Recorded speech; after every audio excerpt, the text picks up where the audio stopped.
큰아이가 5살 때 있었던 일이에요. 우리 아이가 좀 말이 좀 느렸어요. 그래서 속이 좀 많이 상했어요. 그런데 이때 당시에 또 아빠는 문경에서 사역한다고 집에, 문경 캠퍼스 사역하고 있을 때라 집에 일주일에 한 2번 정도 들어가고 있을 때였는데, 아내랑 전날 통화를 해보니까 아이가 이제 막 단어를 이야기하려고 하고 조금씩 이제 말문이 트인다는 거예요. 얼마나 기뻐요. 그래서 집으로 돌아가는 길에 문경에서 집까지 1시간이 걸렸는데, 1시간 사이에 이제 문경에 이제 대형 마트가 있어서 그곳에 들렀습니다. 아이 선물을 좀 사고 싶어서. 그래서 뭘 샀냐면, 여러분 낱말 카드 아세요? 이제 요즘엔 되게 잘 나오죠, 이쁘게. 앞에는 한글 써 있고 뒤에는 그림 써 있고 어떨 땐 영어도 같이 써 있는, 그래서 낱말 카드 세트를 이렇게 딱 샀습니다. 마침 또 집에서 전화가 온 거예요. 제 아내한테 여보, 아이한테 아빠가 선물 사간다고 이야기해줘. 선물 사간다고. 그러면 아빠 기다릴 것 같아서 이렇게 즐거운 마음으로. 그랬더니 아내가 이야기를 했나 봐요. 아이가 그 아빠 오는 1시간 동안 발을 동동 그러면서 너무 좋아하는 거예요. 아빠가 선물 사온다니까. 그래서 저도 마음이 기쁘죠. 이 단어 카드를 사가면 아이가 그 단어 카드를 가지고 읽고 공부할 생각을 하니까 아빠 마음도 막 들뜨는 거예요. 빨리 집에 가야겠다. 그래서 집에 왔어요. 아니나 다를까 현관문 누르는 소리가 나니까 벌써 아이가 나와서 정말 아빠의 손에 뭐가 들었는지 쳐다보고 있는 거예요. 저는 벌써 한쪽 손은 뒤로 이렇게 감추고 아이에게 갔어요. 그러니까 아이한테 자 주세요 해봐. 그러니까 아이가 이렇게 손을 이렇게 내밀어요. 그래서 이 카드 세트를 손에 딱 올려줬어요. 그랬더니 제 아이가 이 카드를 딱 보더니 뭐라고 하냐면 우와, 근데 선물은? 이라고 저한테 이야기하는 거예요. 좋은 선물의 조건은 2가지가 있어요. 첫 번째는 받는 사람이 기쁜 선물. 최소한 그 선물은 받는 사람이 기쁘지 않았던 선물이었으면 확신해요. 좋은 선물의 두 번째 조건은 뭐냐면 주는 사람의 의미가 확실한 것. 주는 사람의 의미가 확실한 것. 이 2가지가 충족이 되면 그러면 좋은 선물이에요. 받는 사람도 기쁘고 이 주는 사람도 마음을 듬뿍 담아서 이 사람이 나한테 이런 의미를 담아서 이 선물을 줬구나 라고 생각하면 그것이 좋은 선물인 거죠. 정통 유대인들은요, 결혼식만큼이나 중요한 행사가 있습니다. 그게 뭐냐면 바르 미츠바라고 하는 성인식이에요. 성인식. 선생님, 네, 항상, 오케이. 바로 미츠바라고 하는 성인식입니다. 이 성인식은요, 남자아이가 13살이 되면 아주 성대하게 거행을 합니다. 그래서 이 내 아이가 성인식이라는 것을 이제 알리면 13살이 되면 성인식을 해줘요. 이 아이가 성인식이라는 것을 알리면 멀리 사는 가족들도 일부러 찾아와요. 그리고 함께 모여서 아이의 성인됨을 축하합니다. 그리고 이때 이 성인이 되는 이 아이에게 주는 아주 특별한 선물 3가지가 있습니다. 받는 사람도 기쁘고 주는 사람도 의미 있는 선물 3가지가 있어요. 그것이 뭐냐면 바로 축의금과 성경과 손목시계예요. 축의금과 성경과 손목시계.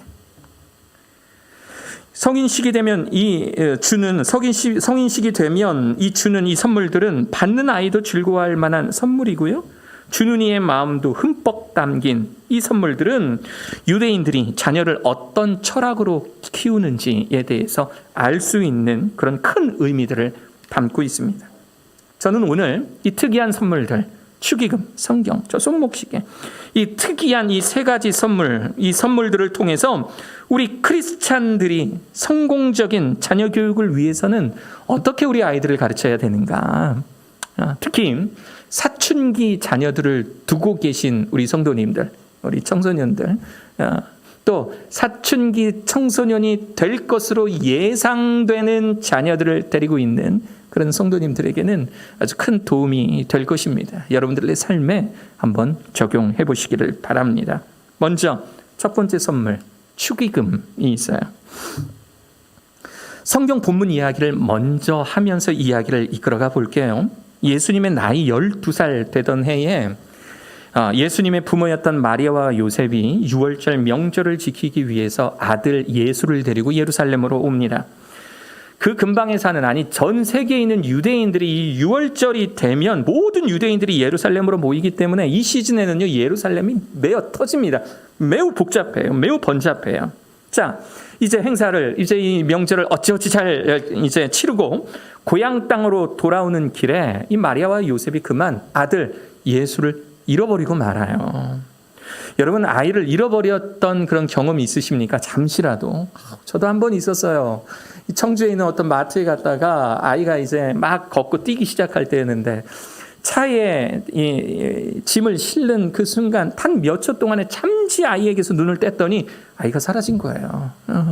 그래서 이 군대 갔다 온 남자들의 아주 독특한 적이 있지 않습니까? 여보는 저쪽, 나는 이쪽. 그러면서 이렇게 찾았어. 딱 찾으러 가는 그 몇십 초의 그 시간 동안 너무 긴장되는 거야. 혹시라도 아이가 잘못했으면 어떡하나.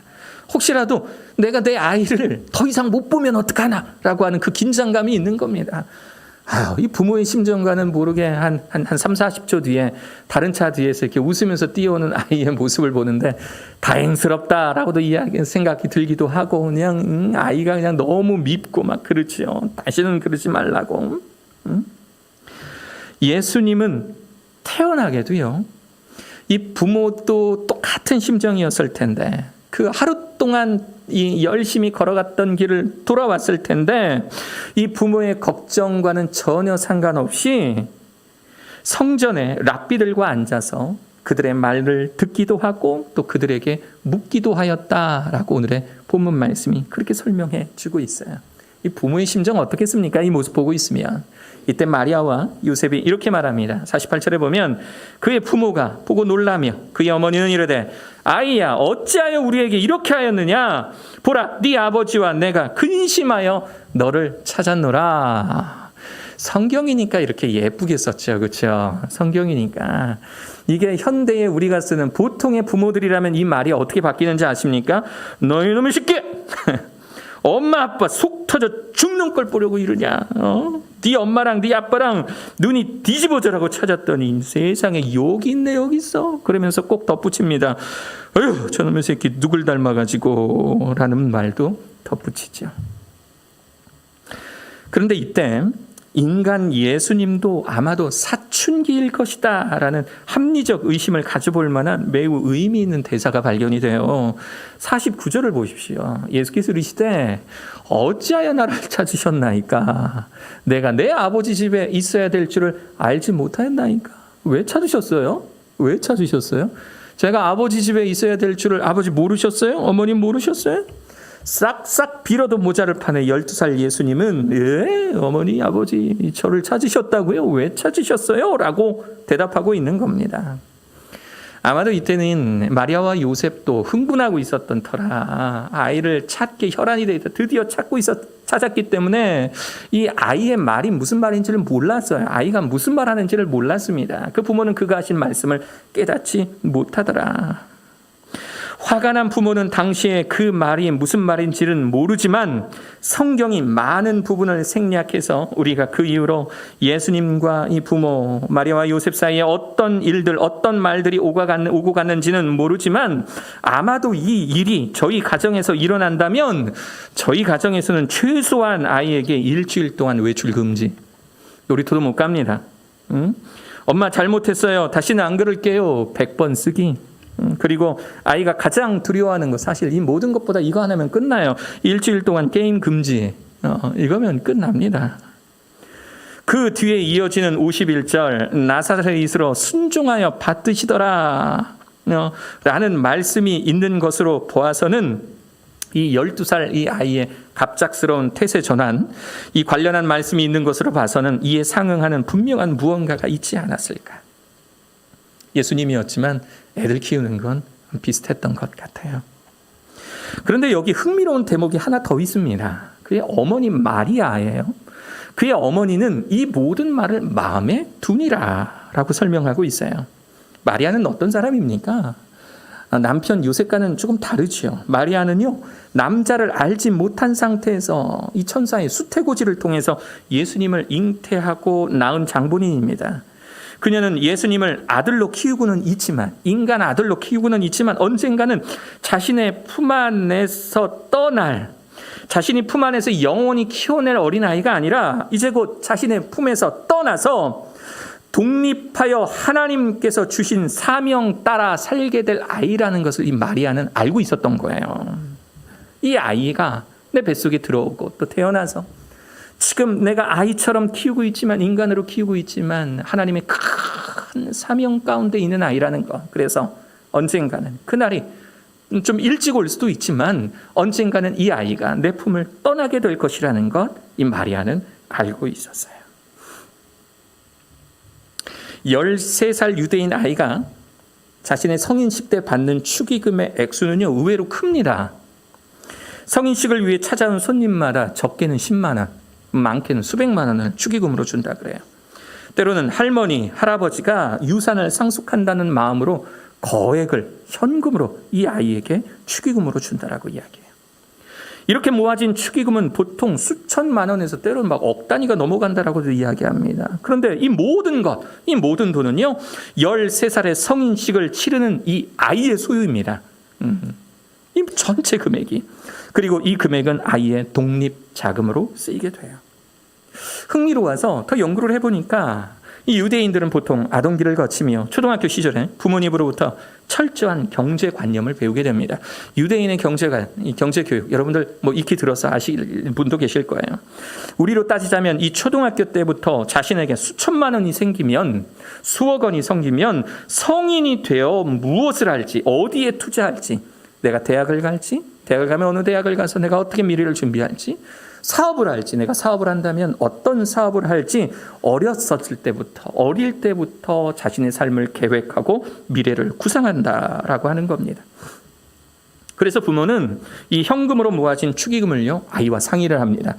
그동안 열심히 의논했을 거 아니에요. 초등학교 때부터 열심히 경제교육을 시키면서 너에게 이 돈이 생기면 너는 어떡하겠니? 라고 묻는 질문과 대답들 속에서 이 돈을 잘 상의해서 아이의 이름으로요, 장기 주식에 투자하거나 아니면 다른 곳에 투자하거나 하는 방식으로 모아둡니다. 그리고 이 아이가 나중에 성인이 되었을 때는 이 돈이 받은 금액보다 훨씬 더 많아지게 된대요.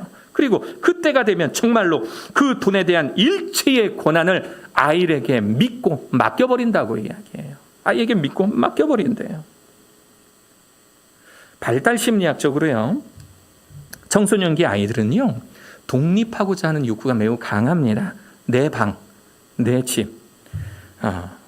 청소년기 들어가기도 전부터 아이들은 독립하고 싶어하는 욕구가 강하죠. 지난 금요일인가요? 저희 집 저녁 식사가 쟁반짜장이었어요.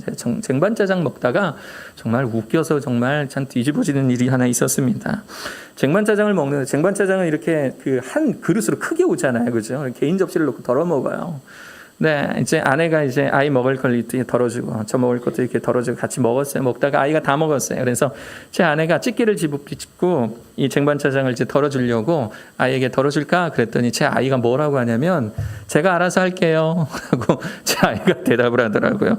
아주 웃겨 죽는 줄 알았습니다. 제가 아는 한 그 아이는 알아서 하는 일이 하나도 없어요. 제가 아는 한 이 아이는요. 아직도 목욕도 제대로 못해서 제가 목욕탕에 같이 들어가야 됩니다. 욕실에 같이 들어가야 씻어요. 머리도요, 이렇게 하고 감아라 그랬더니 이렇게 하면 손가락 아파. 그래서 이렇게 감는 아이예요. 이렇게 머리를 이렇게 비벼서 까는 아이인데 지가 알아서 하겠대요. 쟁반짜장의 쟁반과 자기 접시 사이가 20cm 정도 떨어져 있는데 먹은 짜장보다 흘린 짜장이 더 많은 아이인데 자기가 알아서 하겠대요. 이 아이가 아마 사춘기가 또 되면 내가 알아서 할게요, 부모로부터 독립하고 싶어하는 욕구는 지금보다 훨씬 더 강할 거예요. 부모의 권위로부터 독립하고 싶어하고 독립적인 공간을 갖고자 하며 어른들의 간섭과 참견을 거부하는 시기가 바로 청소년기의 이 욕구입니다. 발달 심리학이라는 용어 통해서 알 수 있듯이 우리가 심리학 그러면 어떤 신학자들은 굉장히 무시해요. 어떻게 그런 이론으로 사람을 이해하느냐라고 하겠지만, 발달 심리학이라는 것 그 자체는 하나님께서 인간을 어떻게 만드셨는지 사람의 눈으로 사람의 설계도를 만드는 것이 바로 심리학이에요. 발달 심리학은 이 아이가 어렸을 때부터 자라면서 청장년이 되고 노년이 되고 죽을 때까지 사람이 어떻게 심리적으로 발전하며 발달하며 그 각 연령대의 특성이 무엇인가에 대해서 말하는 게 발달 심리학이에요. 그러니까 발달 심리학에서 이 청소년의 욕구는 하나님께서 인간을 만드시고 이 만들어진 인간이 청소년기를 겪으면서 하나님께서 이미 심어주신 메커니즘, 이 아이가 나중에 커서 장성한 어른이 돼서 이 나라의 또 하나님 나라의 일꾼이 되게 하기 위해서 꼭 거쳐야 하는 그 과정들이 있는데 그 과정 중에 하나가 독립하고자 하는 욕구가 있다라는 겁니다. 그래서 혹시 여러분들이 아이들을 보면서 아유 저놈 누굴 닮아서 저래 라고 묻는다면 대답은요, 정확한 정답은 하나님께서 그렇게 만드신 거예요. 하나님께서는 우리 청소년기 아이들에게 독립하고자 하는 그 욕구를 강하게 심어주고 계신 겁니다. 예수께서 이르시되 어찌하여 나를 찾으셨나이까? 내가 아버지 집에 있어야 될 줄을 알지 못하셨나이까? 아이들은요, 부모의 바램과는 달리 가야 할 곳이 있고요, 있어야 할 곳이 있습니다. 그래서 좋은 부모가 되기 위해서는요, 아이가 스스로 가야 할 곳을 찾을 수 있도록, 또 아이가 있어야 할 곳에 있을 수 있도록 많은 대화를 통해 지원해주고 또 응원해 주어야 합니다. 그래서 신앙에 있는 부모님들, 내가 하나님 믿는 부모라 한다면 우리 아이 이거 되게 해주세요 라고 기도하기보다 하나님, 우리 아이가 하나님께서 보여주시는 가야 할 곳, 또 하나님께서 허락하시는 있어야 할 곳을 잘 찾게 해주세요 라고 기도하는 것이 좋은 부모의 기도입니다. 할렐루야. 우리 이렇게 기도하실 수 있는 여러분들 되시기를 간절히 축원해요. 두 번째 선물은요, 바로 이 성경이라고 하는 겁니다. 정확하게 말하면 토라, 모세의 율법입니다. 모세의 율법. 성인식에서 유대인 남자아이들은요, 태어나서 처음으로 자신의 목소리로요, 큰 목소리로 사람들 앞에서 토라를 읽습니다. 이것은요, 이제 저는 사람들 앞에서 하나님의 말씀을 선포할 수 있는 어른이 됐고 또 그 말씀대로 살아야 될 책임이 저에게 있습니다를 선포하는 아주 의미 있는 예식이에요. 자신이 받아든 이 토라를 사람들 앞에 읽어내는 것. 그래서 어른들도 함께 기도합니다. 뭐라고 기도하냐면, 이제 드디어 저 아이의 영적 생활, 영적 훈련으로부터 자유롭게 해주셔서 감사합니다라고 하나님께 기도해요. 부모들은. 무슨 얘기냐면, 이 아이가 13살 성인식을 치르기 전까지는 이 아이의 신앙의 교육, 신앙교육은 철저히 부모의 책임이었어요. 이 아이가 신앙적으로 삐뚤어지면 그것은 부모의 책임이었는데, 이제 이 아이에게 토라를 물려주고 이 아이가 토라를 읽으면 이제 그때부터는 그 책임이 부모에게 있는 것이 아니라 이 자녀에게로 들어가는 것입니다.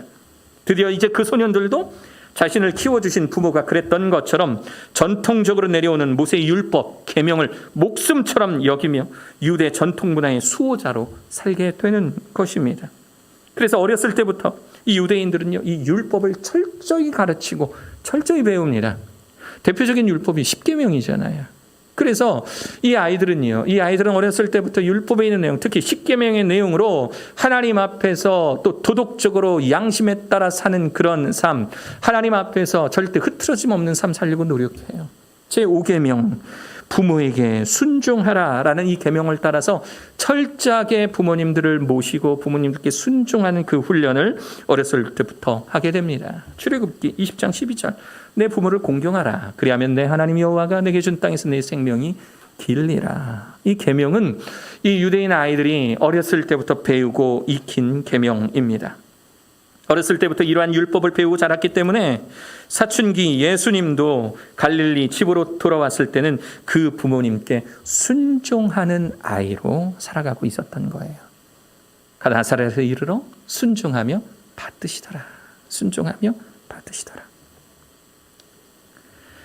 사춘기 아이의 신앙생활을 위해서 부모가 해줄 수 있는 가장 효과적인 방법, 그것은요, 부모가 하나님의 말씀대로 살아가는 것을 보여주는 겁니다. 하나님의 말씀대로 내가 살아가는 것을 내 아이에게 보여주는 것. 네가 하나님 말씀대로 살면 아빠처럼 되는 거야. 너가 하나님 말씀대로 열심히 살면 엄마처럼 되는 거야 라고 보여주는 것. 저희 지도 목사님께서 지난주에 저희 그 교직원 그 카톡방에 GCGN TV에서 만든 안녕하세요 하나님, 안녕히 계세요 하나님이란 제목의 44분짜리 이 영상을 공유해 주셨었어요. 제가 설교 끝나면, 오늘 예배 끝나면 이 영상도 같이 카톡방에 공유를 해드릴 텐데요. 저 영상의 내용이 뭐냐면, 교회를 떠난 청소년들의 인터뷰예요. 교회를 떠난 청소년들을 붙들고 너 교회를 왜 떠났니? 라고 묻는 겁니다. 물어보는 거예요. 그리고 그 아이들의 대답을 들어보는 겁니다. 그런데 그 내용을 요약하자면 대부분의 청소년들이 교회를 떠난 이유가 교회에서 어른들이 하나님 말씀대로 살지 못하는 것을 보며 교회를 떠났다, 이렇게 이야기해요. 교회는 세상과 다르잖아요. 그런데 교회도 똑같아요. 교회 안에서 사랑이 없어요.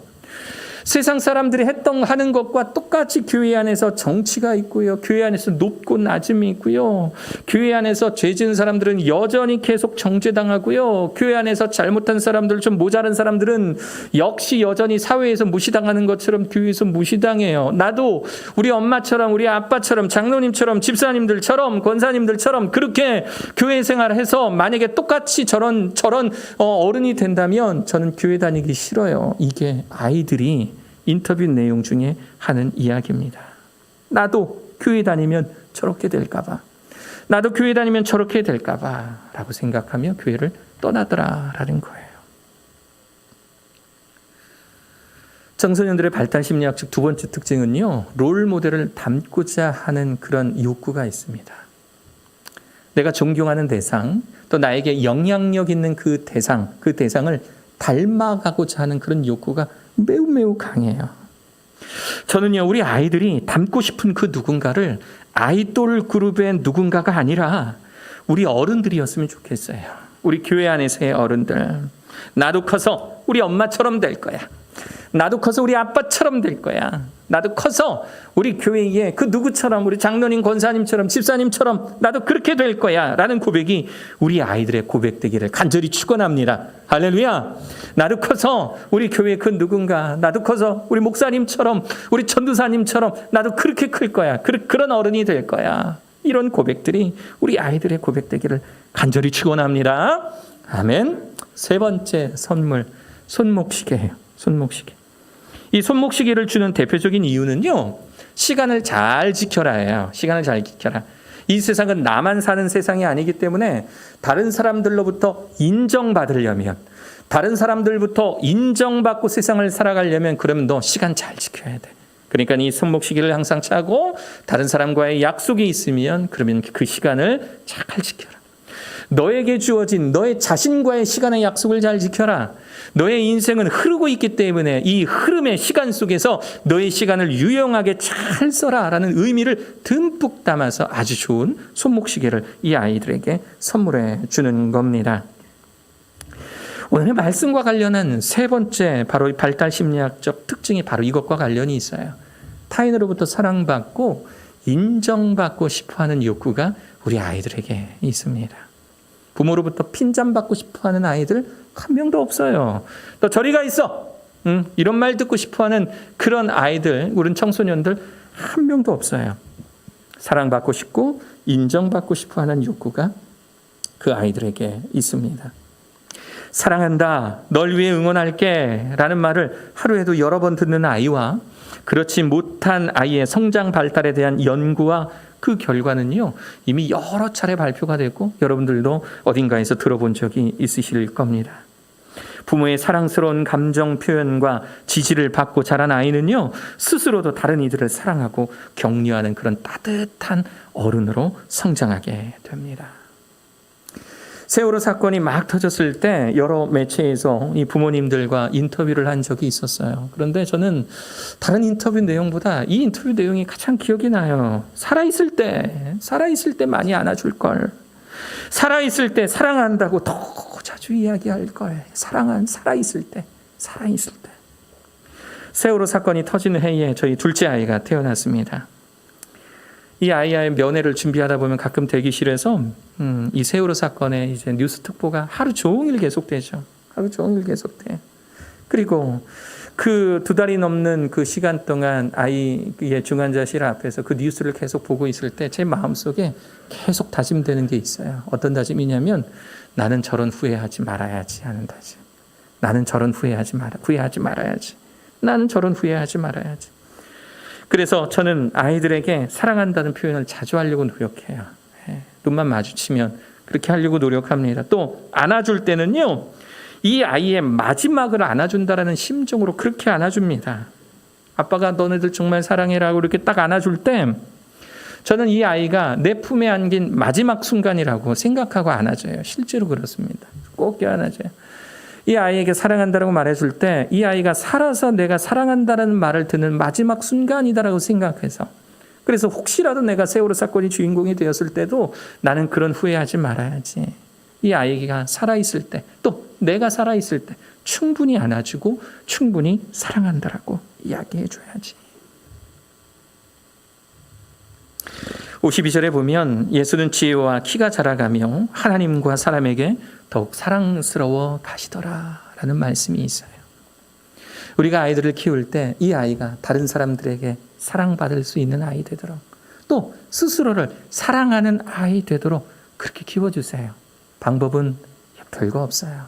내가 너 사랑한다. 내가 너 기도해 줄게. 너 위해서 기도해 줄게. 너의 어려움들 엄마가 아빠가 너가 기도해 줄게 라고 말해주는 것, 꼭 껴안아 주는 것.